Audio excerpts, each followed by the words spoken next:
No le voy a dar un discurso, simplemente la intención hoy es mostrarle en qué estamos en el Ministerio, porque entendemos que las políticas que estamos llevando adelante son tan transversales que ustedes seguramente se van a ver reflejados en uno o varios aspectos de lo que les voy a mostrar. Y desde ya, para, digamos, como continuación a esto, es importante poder seguir alimentándola con trabajos como lo que nos dieron hoy, nos presentaron a través de su experiencia para poder cómo podemos mejorar esto todavía. Cuando asumimos en noviembre, a fines de noviembre del año pasado, nos planteamos 3 ejes de trabajo: desburocratización y simplificación de trámites, competitividad y apertura de mercados. Entendemos que muchas de los padeceres de las pymes y de los productores agroindustriales de la Argentina pasan por uno o dos o por los 3 ejes que nos planteamos de entrada. A partir de ahí, con respecto a la desburocratización, eliminamos registros, como por ejemplo el registro de granos, el registro de usuario de semillas, el REMPA, el registro de tierras, pasando por ejemplo de 7 declaraciones juradas a 2 por año. Hicimos una reducción del 50% de la información requerida, se beneficiaron 70.000 productores. La inscripción de estos registros es el 100% online y con sistema de scoring que aquel que hace mejor las cosas logra beneficios en lo que es en la continuación de su actividad. La readecuación del uso de recursos del Ministerio de Economía, del Ministerio, perdón, de Agroindustria, bajamos de 20 a 8 las subsecretarías, hicimos un plan de ahorro de 219 millones de pesos en viajes, viáticos, alquileres, gastos de todo tipo, con la inteligencia de que al bajar costos bajan los impuestos. Entonces, el primero, desburocratizar para liberar su tiempo, para evitar que tenga que hacer trámites que eviten que puedan dedicarle tiempo a lo que mejor que saben hacer, que es producir y llevar adelante sus empresas. Por otro lado también, muchos de estos trámites que eliminamos eran generadores hasta de corrupción. Con respecto a los usos del Ministerio, lo que decíamos recién, la lógica, bajar los gastos para también poder bajarle los impuestos o los aranceles que se le estaban cobrando. En la simplificación de la estructura arancelaria a través del SENASA, por ejemplo, bajamos de 1.790 a 301 los trámites, pasando los trámites en general de 280 a 128. También simplificación de normativas como eliminación del ROE rojo, eliminación de uso de formularios para operadores de granos.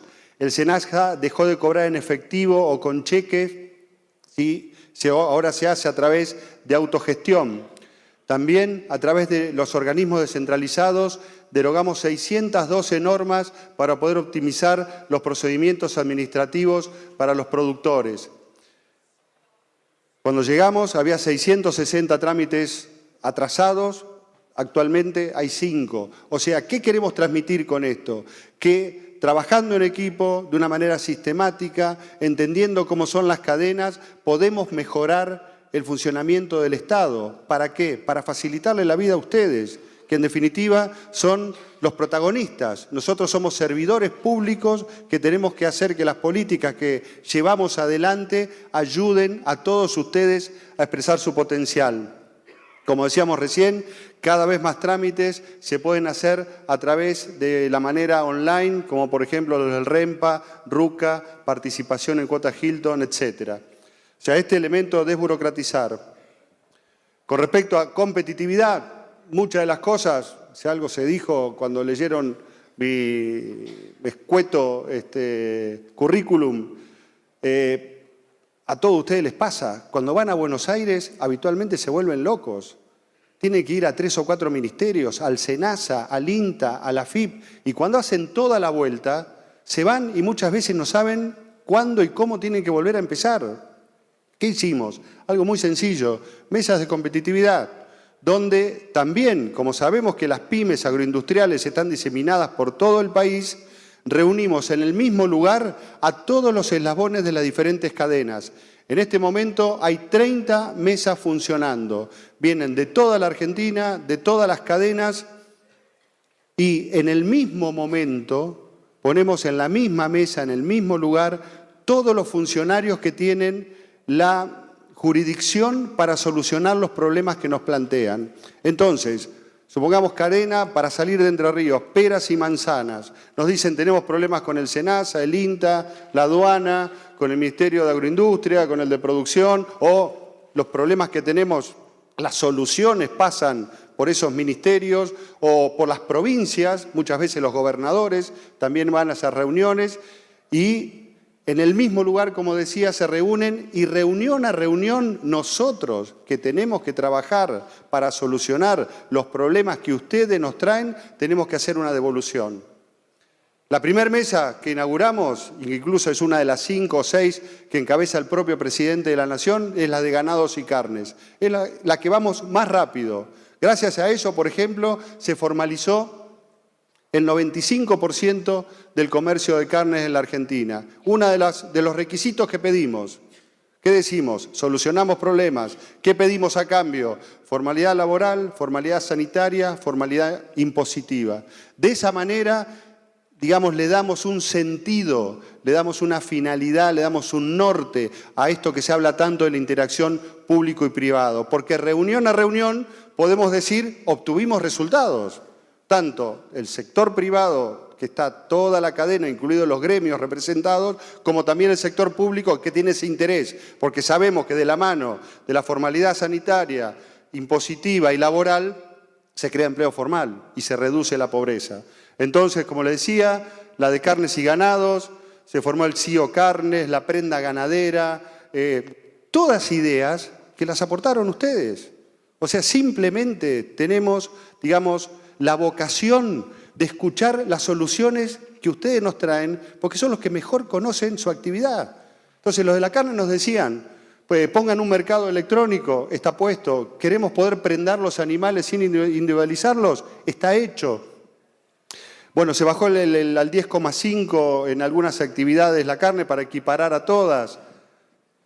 Sé que alguno está por acá que me va a decir, queremos que vuelva lo otro, allá lo veo, se sigue trabajando, lo vamos a hacer, Tito, en algún momento.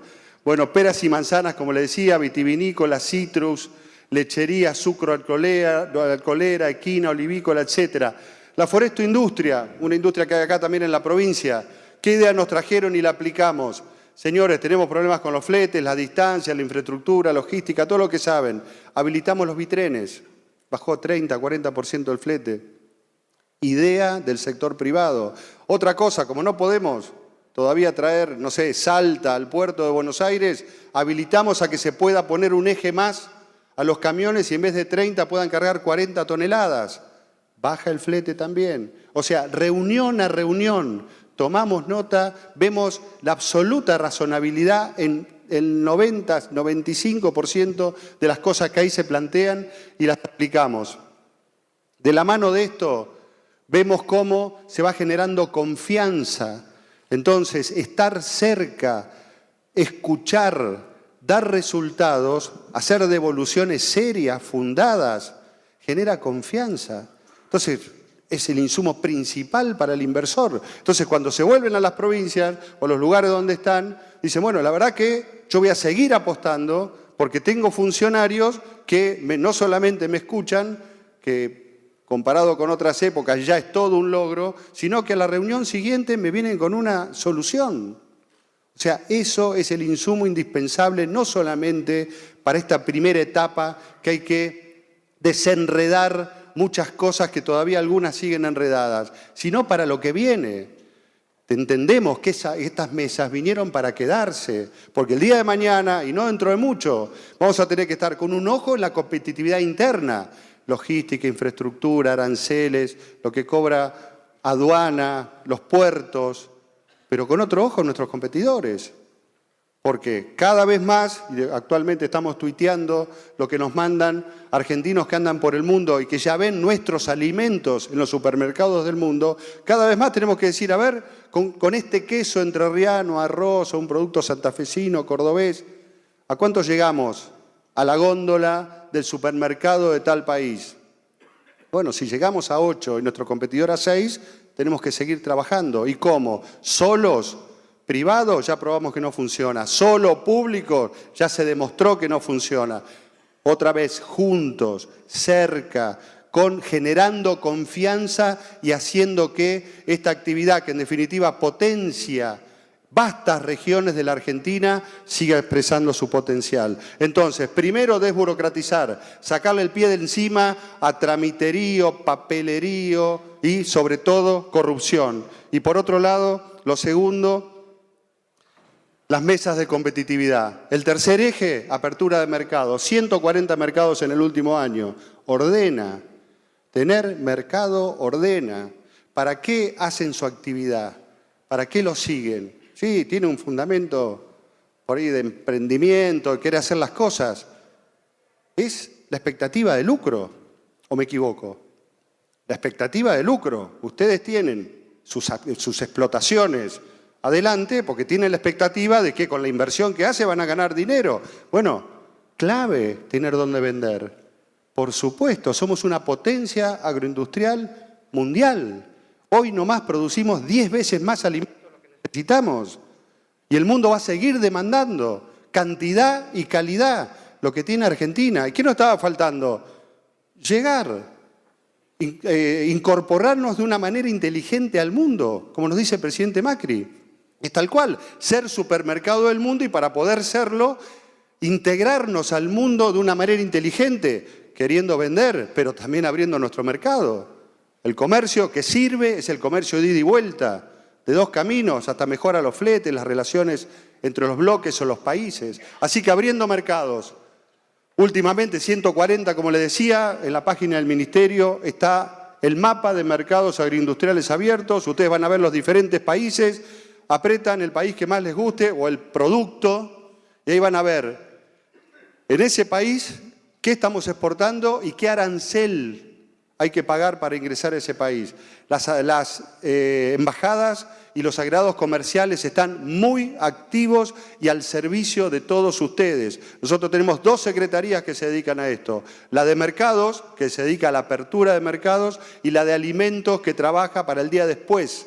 O sea, cuando el mercado está abierto y cuando hay que trabajar con el importador para ver si ese producto que ustedes hacen está bien embalado, si está bien etiquetado, si las cantidades, los pesos, la presentación es la del gusto del consumidor que nosotros queremos llegar. Y así, a grandes rasgos, últimamente, acordamos la exportación de carne bovina enfriada y congelada, con y sin hueso, a China. Paso el aviso para que ustedes tengan una dimensión. La cuota Hilton es muy importante, es una cuota, 29.500 toneladas. China es sin cuota, absolutamente abierto en volumen.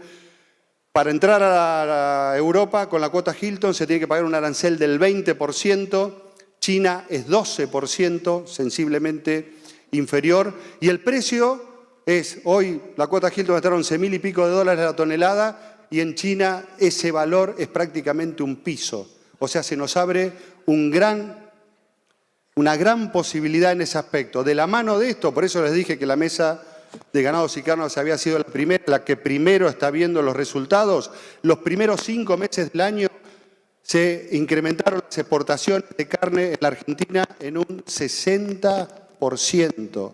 60% más de exportación de carne. Mañana vamos con el presidente de la Nación a la reapertura de una planta frigorífica que va a tener, cuando llegue a su potencial, 500 empleados en la ciudad de Carcarañá, en Rosario. Entonces, gracias. Con esto también, no solamente es carne, si volvemos a la placa, por favor. Ahí está. También para China, arándanos, arvejas secas, aceite de soja, alimentos para mascotas. Brasil, pasamos a ser el principal proveedor de lácteos. Lo habíamos perdido a manos de Uruguay. Y recientemente Brasil acaba de abrirnos el mercado después de 10 años para cítricos dulces. Mandarinas, se hace acá en la provincia. Hasta ahora lo están aprovechando los misioneros. La primera exportación la semana pasada lo hizo una cooperativa misionera de mandarinas. Japón también, acabamos de abrir la carne bovina y ovina para la Patagonia con posibilidades de seguir para el resto del país. La Patagonia es libre de aftosa sin vacunación, el resto del país es con vacunación. Estados Unidos, esto es importantísimo.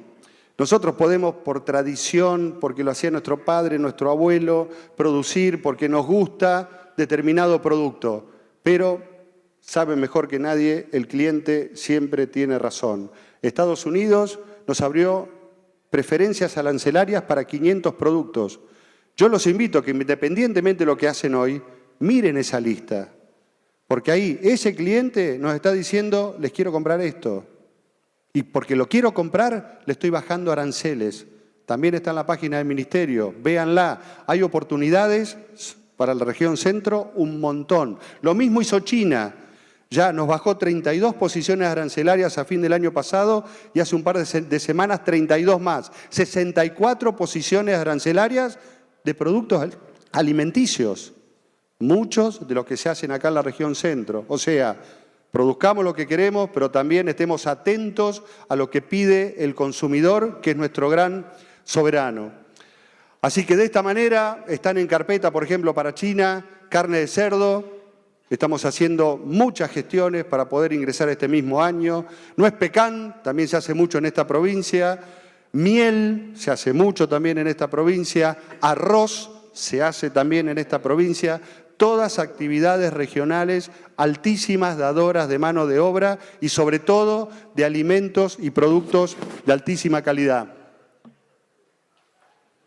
A título solamente informativo, arándanos se produce acá en la provincia, a Tailandia, lentejas, arvejas, cebada, a Corea del Sur, gelatina bovina, abejas y cueros. Hace poco una señora que produce abejas reina, de la ciudad de Maciá, las exportó a Francia también.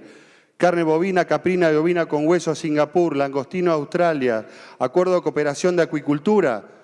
Entre Ríos puede ser una provincia muy importante en lo que ya lo es en la producción de proteína de peces, ¿no? Y se puede potenciar más todavía. Ganado para reproducción, carne enfriada de Israel y podemos volver a exportar con certificación halal a Singapur. ¿Qué le quiero transmitir con esto? Que la oportunidad está ahí. El mundo, esto parece, digamos, siempre una obviedad repetirlo, pero es la realidad. Sigue creciendo y necesita alimentos. Argentina es muy buena produciendo alimentos. Aprovechen esa oportunidad, utilicen estas mesas de competitividad y todos los funcionarios que están en todos los equipos del gobierno para poder hacer que cada actividad productiva de la Argentina exprese su potencial y de esa manera poder cumplir uno de los principales ejes que nos plantea el presidente Macri permanentemente en todas las reuniones. Trabajen para generar empleo formal en toda la Argentina y sobre todo para reducir la pobreza en todos los rincones del país. Muchas gracias por su atención.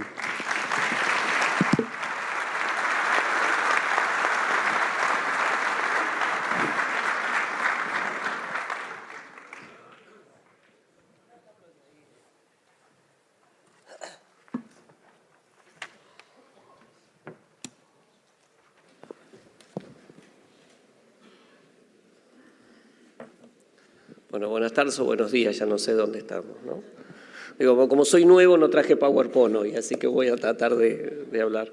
No, claramente quiero referirme a algunas cuestiones que tienen que ver con la coyuntura y algunas cuestiones que hacen al camino que estamos recorriendo desde el punto de vista estructural.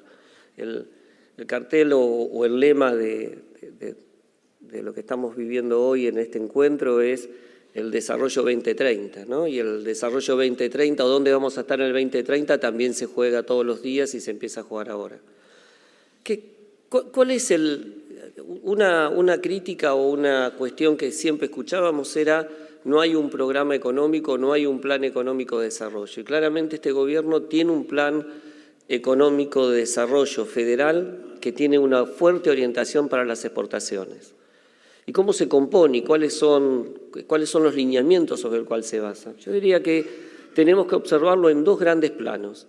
El primer plano es el plano de la estabilización macroeconómica, el programa que de alguna manera tiende a corregir los desequilibrios que hemos sufrido en los últimos 15 años y que de alguna manera han puesto los mercados patas para arriba, ¿no? Muchas de las cuestiones que planteaba recién José Luis con respecto al tema de restricciones eran mercados que no funcionaban bien, que estaban fuertemente intervenidos, procesos de inflación alta con atraso cambiario de tarifas y atraso en el tipo de cambio, restricciones a la compra-venta, etc. O sea, los mercados tendrían que volver a funcionar con normalidad. ¿Por qué?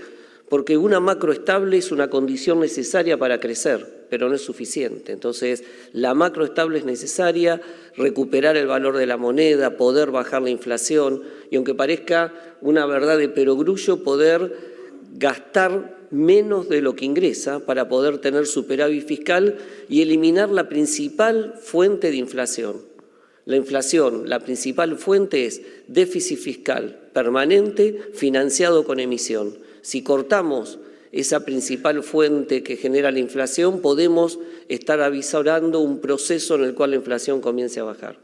Y el segundo gran campo es el campo de las reformas estructurales, también con esa mirada, con la mirada de un programa que integre a todo el país, a todo el territorio, que haga productivas muchas actividades que en los últimos años no eran rentables, no porque la actividad no fuera rentable en sí misma, sino porque estaba condenada a salir por el puerto de Buenos Aires, por el puerto de Santa Fe o por Cristo Redentor, y no tenía caminos y no tenía infraestructura. Entonces teníamos que tener un programa que tienda a romper todas las vallas y todos los temas estructurales que impidieron que en los últimos, ya no 15, 20 años como fue o es el programa de los desequilibrios macro, sino que rompa las barreras que en los últimos 50 años nos permitieron tener una tasa de inversión que genere empleo formal.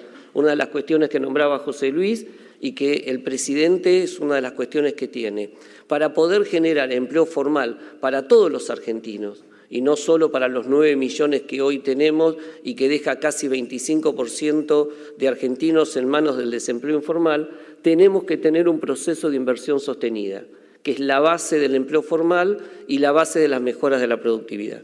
Ahora, para eso hay que trabajar y tener un programa de reformas, que no solo es un programa de infraestructura que tienda, como decía Gustavo, a eliminar todas las cuestiones o las deficiencias que hemos tenido, falta de energía, conectividad terrestre, puertos que no funcionan bien o son escasos, infraestructura de aeropuertos, conectividad, hoy que es tan importante, conectividad digital. Y eso es un programa que cuando uno mira de acá al 2025 es un programa de más de 50.000 millones de dólares de inversión que el año que viene va a representar casi 4 puntos del PBI.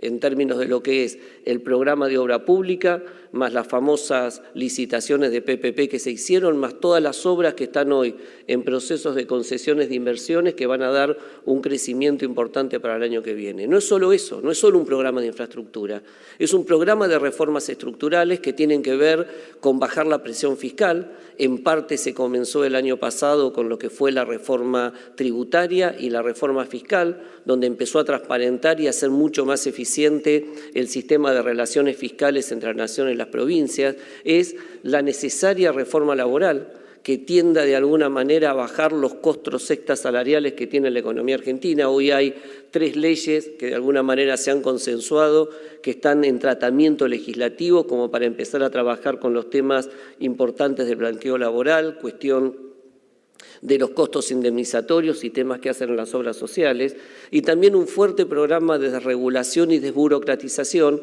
porque no solo hay un problema de presión fiscal alta, sino básicamente también tenemos un problema de un Estado nacional y también las estructuras provinciales muy grande e ineficiente, que transforma o genera que sus costos administrativos terminan siendo barreras para las empresas, en especial para las pymes, y que las de alguna manera desplaza básicamente del mercado y las lleva casi a la informalidad. Entonces hay una línea de trabajo muy importante con respecto a eso. Y para que haya más inversiones tiene que haber más comercio, y para que haya más comercio tiene que haber más integración. Argentina es una de las 3 economías más cerradas del mundo, después de Sudán y Nigeria, lo habrán visto en todos los medios o en todos los analistas que lo ven, y tiene solo, o teníamos hasta el año pasado, acuerdos de libre comercio o de sistemas de preferencias arancelarias con menos del 9% del PBI mundial. El objetivo es tener en el 2020, en proceso de negociaciones o cerrado, acuerdos de libre comercio, de sistema de preferencias con el 50% del PIB mundial, 140 mercados de resida de 100 José Luis que se habían abierto y que de alguna manera permiten que muchas cadenas hoy estén haciendo cambios estructurales en materia de producción. Se olvidó de decir, lo digo yo porque aprovecho, el tema de la carne, ¿no? Que ha generado la apertura del mercado de China, no solo es el valor, sino lo que ha generado en términos del desplazamiento de inversiones hacia ese sector. Entonces, la integración es un eje principal, pero esa integración después tiene que ir acompañada por inversiones para poder aprovechar esa apertura de mercados. Este es el programa, o estos son los dos grandes lineamientos sobre el cual avanza el programa macro. Ahora, cuando uno lo mira, si uno analiza los últimos 40 años de historia económica de Argentina, es la primera vez que un gobierno tiene simultáneamente un programa de estabilización macro con un programa de reformas estructurales. Y claramente genera conflictos, y claramente genera ruidos.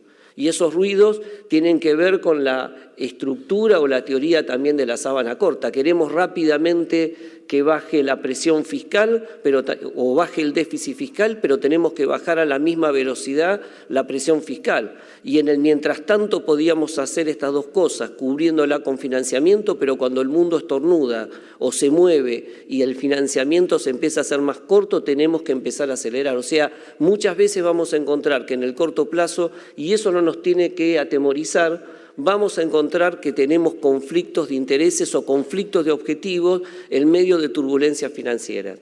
Lo que ustedes tienen que mirar no es que existan conflictos o no es que tengamos esos escollos, sino tienen que observar la capacidad que tiene el gobierno o que tenemos para poder superar esos conflictos. Y lo estamos demostrando ahora. Estamos atravesando, si quieren, una situación conflictiva, una turbulencia financiera en un año donde la sequía nos pegó muy fuerte y nos hizo perder gran parte de nuestra capacidad exportadora. Medido en términos del PBI, perdimos casi 1,5 puntos de crecimiento y se nota en estos meses el impacto que tiene sobre la rebaja de lo que fue la oferta de dólares. Un mundo que se movió, problemas de financiamiento que nos hicieron atravesar esta tormenta con esta crisis cambiaria que de alguna manera estamos solucionando. ¿Qué es lo que tiene que quedar, o por lo menos qué es lo que tienen que quedar en términos de confianza con respecto al gobierno? Estamos atravesando una tormenta, pero el barco no cambia de rumbo y tiene los instrumentos necesarios para poder atravesarla. Entramos a esta tormenta y salimos con el mismo programa económico, con refuerzos, como decía Adelmo, que tenemos, o como decía Daniel, con respecto al apoyo del Fondo Monetario, una situación más preventiva que de rueda de auxilio de última etapa, que nos permite cerrar nuestra cuenta de financiamiento y poder atravesar esta tormenta. Ahora, ¿qué significa entrar con este programa económico y salir con el mismo programa económico? Que no vamos a recurrir, como pasó muchas veces en la historia, para poder atravesar esta coyuntura, a poner impuestos distorsivos, a volver marcha atrás con medidas que se tomaron, o recurrir a cualquier magia de cepos, corralitos, etcétera, como para poder atravesarlo. Tenemos un programa fiscal que vamos a cumplir. Este año vamos a cumplir el programa para rebajar el déficit fiscal. A partir de ahora estamos eliminando todo lo que tiene que ver con la emisión directa e indirecta para financiar el déficit fiscal y el año que viene vamos a cumplir el programa de déficit fiscal de 1,3. Este año 2,7. El esfuerzo para el año que viene es muy similar a este año. ¿Y por qué es importante esto? Porque esto va a darle tranquilidad al mercado y va a estabilizar. ¿Cómo salimos de la tormenta? Seguramente en términos estructurales mejor de lo que entramos. Cuando miremos a fin de año vamos a tener un déficit fiscal menor, veníamos de tener un déficit financiero de casi 5 puntos, vamos a terminar con un déficit fiscal de 2,7, vamos a terminar con un menor déficit de cuenta corriente, entramos con un déficit de cuenta corriente de 5 puntos y vamos a terminar con un déficit de cuenta corriente de 3,5. Y la pregunta es, ¿esto cómo se traduce en cada una de sus empresas? Que vamos a volver a estar en el mercado de financiamiento, no ya para el sector público, pero sí para el sector privado. Insisto en el concepto, estamos atravesando una tormenta, el barco tiene un buen capitán, el rumbo se mantiene firme, la política económica no cambia y vamos a cumplir los objetivos que nos trazamos en este programa. Y esto es importante porque nos permite seguir viendo el mediano plazo. con este tipo de cambio que estamos teniendo y este reacomodamiento que vemos, vamos a ver que el sector exportador va a tener muchas más posibilidades de las que tenía el año pasado. Entonces, todas aquellas actividades relacionadas con el sector transable, el agro, donde ya vamos a tener una mejora desde el punto de vista climático, van a ser fuertes factores de tracción. Por otro lado, los procesos de inversores no se detienen, la construcción sigue su camino, la ganancia de lo que fue los proyectos de PPP, los temas de las concesiones, acaban de anunciar la gente en telecomunicaciones inversiones por casi 5.000 millones de dólares, o sea, tenemos un camino de inversión que seguir. Ahora, claramente en la coyuntura tenemos que también actuar, tenemos un mediano plazo que es bueno, vamos a tener una recuperación de la mano de los sectores tractores que vinieron hasta ahora, pero ahora estamos atravesando un bache y para ese bache también tenemos que actuar. ¿Cuál es nuestra mayor preocupación en el corto plazo? Y en este caso, desde el punto de vista de lo que es nuestro ministerio, es mirar qué está pasando en las pymes, en especial en la cadena de pagos. Estamos viendo que hay procesos de estrés, en algunos casos de las cadenas, en general cadenas más vinculadas al consumo interno, hay alargamiento de pagos, por lo tanto hemos diseñado mecanismos en conjunto con las provincias. Ayer convocamos al Consejo Federal de Ministros de Producción, vinieron las 24 provincias y participaron, mecanismos de financiamiento de corto plazo a tasa subsidiada como para que puedan poder enfrentar esta coyuntura. Por otro lado, ciertos programas que venían funcionando, como tiene que ver los programas como Ahora 12, que son muy importantes para sectores como textil, calzado, marroquinería o línea blanca, que representan casi el 50% de sus ventas anuales en tarjetas, van a mantenerse hasta fin de año, lo mismo que el programa de precios cuidados, que tiende a ser hoy una referencia en materia de precios ante la dispersión de precios que observamos. Entonces, lo que tenemos que mirar es esto, estamos atravesando un bache, vamos a tener meses de desaceleración, desde el gobierno estamos atendiendo esa situación, hemos generado una red de contactos con todos los ministros de producción para poder atender en esas situaciones y estamos y seguimos observando y empujando el mediano plazo. Claramente vamos a tener una Argentina mejor, estamos trabajando en programas estructurales para, si uno mira las leyes que se han votado, desde la ley PYME, la ley de emprendedores para poder aumentar la natalidad de empresas y poder disparar gran parte de la capacidad creativa que tiene este país en todo lo que es el territorio, la ley de financiamiento productivo que quedó demorada en la legislatura durante casi un año por problemas o diferencias políticas y la hemos podido votar, que tiene instrumentos muy importantes como es la factura electrónica para todas las pymes como para poder tener una fluidez e instrumentos que van a ir directo a generar un sistema financiero mucho más inclusivo. Acuérdense que una de las grandes restricciones al crecimiento que tiene la Argentina es la atrofia de su mercado financiero, que solo tiene 14 puntos de préstamos sobre el PBI cuando nuestros vecinos están entre el 60 y el 80%. Y la ley, y el presidente también nos ha pedido que trabajemos sobre una especie de upgrade de la ley PYME. Vamos a avanzar en una discusión para tratar de seguir simplificando las formas de actuar y quitándole presión y mejorando las trabas regulatorias y las trabas impositivas para las pymes para poder votar el año que viene y tener una nueva ley PYME que mejore la que teníamos y ponga a las empresas de cara al siglo XXI. Creo que este programa apunta básicamente a la exportación, hacia eso nos vamos a dirigir, la potencialidad que tiene la economía argentina en todos sus sectores, acá no hay sectores viables o inviables, hay empresas quizás que vamos a tener que corregir, pero claramente todos tenemos un fuerte desafío, modernizarnos, integrarnos, ser más competitivos para poder generar procesos de inversión sustentable que generen empleo formal y bienestar a toda nuestra población. Muchísimas gracias.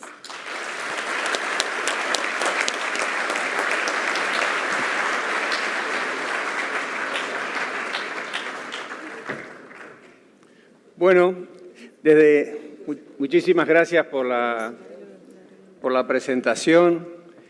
La verdad, seguramente en el público habrá muchas preguntas para hacerles, pero yo creo que muchas de ellas fueron contestadas y el tiempo de ustedes también urge y lo tienen que ocupar.